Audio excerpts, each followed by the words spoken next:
The Catholic Church and abortion, the two have never gone together, but a new message from Pope Francis may change how the church views that issue. 23 ABC's Ken Masenchi spoke with a local priest about how the Pope's message resonates with the Catholic faith. Ken? Tim, abortion in the church is known as a reserved sin, previously requiring the bishop to absolve the sin if a person asks for forgiveness. But now the Pope has changed it so that all priests have the ability to forgive that sin. But here in the U.S., at churches like Our Lady of Guadalupe, this isn't something that's new.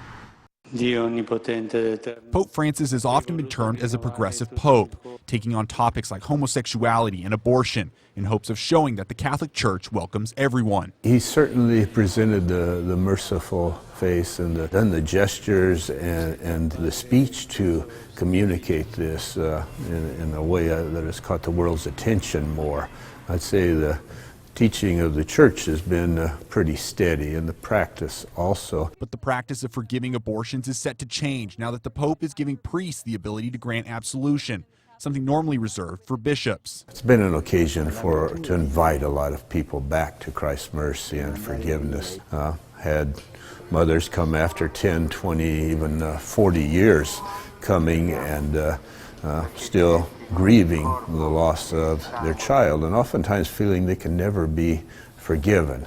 Father Larry Toski says American priests have been allowed to absolve abortions for years, but the Pope's message makes the practice universal. That's certainly the intent and the hope. Anybody who has stayed away from the church out of guilt for past sins is invited back. The change comes a day after the liturgical year of mercy came to a close.